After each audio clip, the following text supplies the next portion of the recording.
welcome back to our podcast. I'm the disturbed Southern Belle. And I'm the gentleman. We're continuing our series of some of the more disturbing tales of old Hollywood and some of the actors that it impacted. And on this episode, we're going to be talking about Lana Turner. So, Lana Turner, as a lot of people know, she was this really big feminine character from old Hollywood. She was kind of this sexy symbol kind of character, you know. But anyway, so we'll start off telling you a little bit about her young life, so to speak. So Lana Turner was born as Julia Jean Mildred Frances Turner on February 8th, 1921 in Wallace, Idaho. Her father, Virgil, was a miner, and he found work difficult to come by, as a lot of people did back in those days. And so the family decided the parents, I guess I should say, decided to move the family to San Francisco when Lana was just a child. So, and it was there while she was sipping soda at the Top Hat malt shop with her mother that a Hollywood talent scout discovered 16-year-old Lana, which was something that supposedly happened fairly often back then. They had scouts that went out, you know, you heard about a few different big names back in the day that kind of getting just sort of discovered out on the street, so to speak. Right.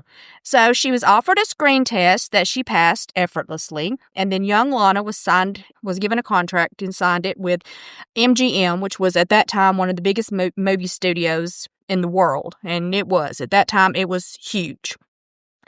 Well, I mean, it's not small now, I don't guess, but, you know, compared, it didn't have as much competition, I suppose you should say. So, starting in small roles, Turner quickly climbed the Hollywood ranks, and in 1941, she appeared in Ziegfeld Girl alongside huge stars like Judy Garland and Hedy Lamarr, who, of course, were two very large ones, and Judy Garland was one that we've actually covered in an earlier episode, her horrible, sad life. And many people probably know her from her most iconic role, which was, of course, The Wizard of Oz. Then in 1946, Lana's big breakthrough came when she was cast and starred in this film noir classic, The Postman Always Rings Twice. Now, most people have probably at least very much heard the title of this film, even if you've never seen it, because it is kind of a sort of famous type film, you know. So Turner, she played this dangerous femme fatale who becomes involved in an illicit affair with a drifter who was played by John Garfield. It's now considered one of her defining roles, and The Postman Always Rings Twice was a huge commercial success. It established Turner as one of Hollywood's leading actresses, goodness gracious, of the era, and it also cemented her status as a sex symbol, shaping her image as this alluring figure to the public. So Turner was just 36 years old in 1957, but had already been married 5 times to 4 different men. So she, you know, moved around a lot there, you might say, which was kind of odd for that time. You know, that wasn't something you heard a ton about. Really Most people didn't get divorced repeatedly. Not saying it never happened, of course, obviously it did, but it wasn't like today. You know, it wasn't as, you know, something that happened as regularly. It was at this time that, according to reports, she met Johnny Stompanato at a Hollywood party, and she was introduced by friends to him, and he was associated with illegal gambling, and he was a controversial figure in Hollywood with connections to several criminal figures, we'll say, in Los Angeles, and he was known to have worked as an enforcer for the mobster Mickey Cohen, one of the most prominent figures at that time in the Los Angeles underworld during the 40s and 50s. So he was kind of involved, we'll say, in the mob, so to speak. Right. He had a lot of connections there-ish, you know, and things like that. So despite his reputation, Turner became infatuated with him and began this tumultuous affair. Their relationship was marked by jealousy, fights, and its worst, physical abuse. He was known to be possessive, controlling, and violent, often threatening Turner and her family. One time, he turned up on the set of Turner's movie when she was starring in Another Time, Another Place, and he allegedly pointed a gun at her co-star, Sean Connery. So, yeah, he was a little out there. little bit unhinged. Exactly. Just slightly mentally unstable. Exactly.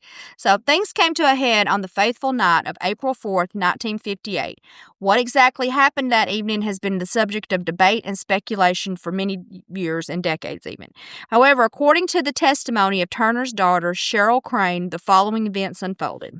Having spent the evening at Turner's Beverly Hill mansion, a heated argument broke out between Lana and Johnny. He was angry because he believed that Turner was seeing other men. Again, he was very jealous all the time. Now, whether or not she was, I do not know if there was any actual founded reason for him to feel this way, or he just, because she was sort of this sex symbol and was probably attracting a lot of attention, and maybe he just thought she was. I don't know. Just jealous in general, in other words. So Turner became upset because she discovered that he had been involved in illegal activities after he had promised her that he would stop. So during the argument, he became physically violent towards Turner and attacked her with a leather belt. So I'm guessing he's hitting her with it or whatever, beating her or whatever. So Cheryl Crane was also in the house, which was her daughter at the time, and she heard the altercation taking place. So she heard her mother getting attacked or whatever. So she comes downstairs, of course, to see what's going on. And she says she saw him attacking her mother and yelling that he was going to kill her. Believing that he was capable of carrying out this threat, she dashed to the kitchen, the daughter, and she picked up a knife and she plunged it into his stomach. He was rushed to the hospital but died a short time later from his injuries. So, of course, as you can imagine, the press just went into a frenzy over this because, she's this big Hollywood name. This guy, he blah, blah, blah. He's kind of involved in criminal activities and it's known. And then it's he's killed her house. So, yeah, of course, the press goes into a frenzy, just as they would today. Absolutely. Especially if it's a Hollywood star involved. So, coverage surrounding the case was intense and sensationalized. Shocking, right? Yeah. Making it one of the most widely reported events in Hollywood history. The story dominated the news cycle, with newspapers and tabloids running constant front-page stories and headlines about the murder. Media coverage focused on the salacious details of Turner and Johnny's relationship. Then when Cheryl Crane was arrested and charged with murder, the response bordered on hysteria. People just went crazy then. Oh my God, it was her daughter that did, this, everybody went nuts. So in this highly publicized trial, the defense argued that Crane's actions were justified under the doctrine of imperfect self-defense. So this basically means that it allows for the use of lethal force where a person reasonably believes that they or someone they're trying to protect are in danger of serious harm. So from what she's describing and their way they're describing him, I could see it being that way. If what she said actually happened and he was attacking her the way that she said he was, I could see her thinking that he might be going to kill her. So the defense also argued that Johnny was a dangerous and violent man and had a history of abuse towards Turner, which was supposedly very true. The prosecution contended that Crane had intentionally stabbed him with a premeditated plan to kill him. Now, I don't really know why she would necessarily done that, and this evening a premeditated, why I don't. That seems a little stupid to me. Now, I'm not saying that she might not have been thinking at some point, maybe I want to kill him for what he's doing to my mother, but I don't know. That just seems a little outlandish to me. But anyway, they further argued that Turner may have orchestrated the whole event in order to avoid murder charges herself. So they're basically saying that she had done it, and now she was getting her to take the rap for it. What difference would it make if you think about it? If they were given the same story, he's attacking me, and I grabbed a knife and stabbed. I mean, you know what I'm saying? It'd still be self-defense, but whatever. But I think what they basically were trying to say is that she just killed him and then tried to say he was attacking her, and that didn't happen. But you would think she would have some marks or wounds or something. You would think, especially if he was hitting her with a belt. I mean, you'd think she would have whelps or something. I don't know. So ultimately, the jury accepted Crane's testimony and the defense's arguments, and they found her not guilty and acquitted her of all charges. So the intense media scrutiny of this case continued for years afterward. Both Turner and Crane were followed by paparazzi and reporters wherever they went, and the case became a symbol of Hollywood excess and the dark underbelly of the entertainment industry. It also had this devastating impact on the public perception of Turner's career and personal life. Her reputation was tarnished, and she struggled to find work in Hollywood, as you can imagine. She attempted to distance herself from the scandal by marrying this businessman named Fred May, but the marriage was short-lived, and she later married and divorced several more times, but her career never fully recovered. She continued to act, but her roles were often limited to B-movies and television shows. So she kind of just fell out of favor with how, how it is. And then, of course, they thought she was kind of like, I guess, Joan Crawford box office poison at that point. And nobody would really hire her for any like big films anymore. Right. So Cheryl Crane's involvement in the scandal also had a lasting impact on her life. She was just 14 at the time of this, when this happened, when she supposedly, stabbed him or whatever. She later struggled with alcoholism and addiction and had a tumultuous relationship with her mother. However, the two eventually reconciled, and Crane became an advocate for the LGBT rights.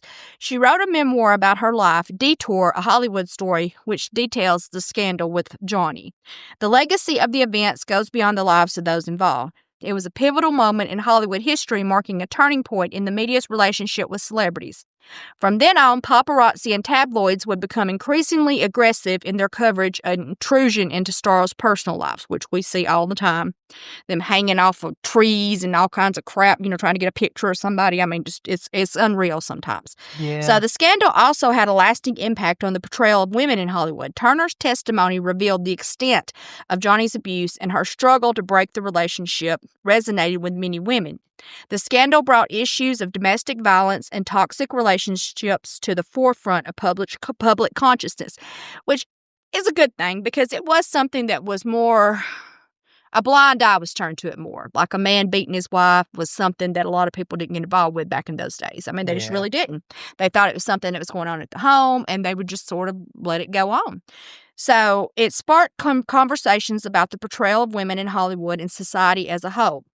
The story of Lana Turner, Johnny Stompanato, and Cheryl Crane can be seen as a cautionary tale, a tale of the pitfalls of fame and the potential price of celebrity.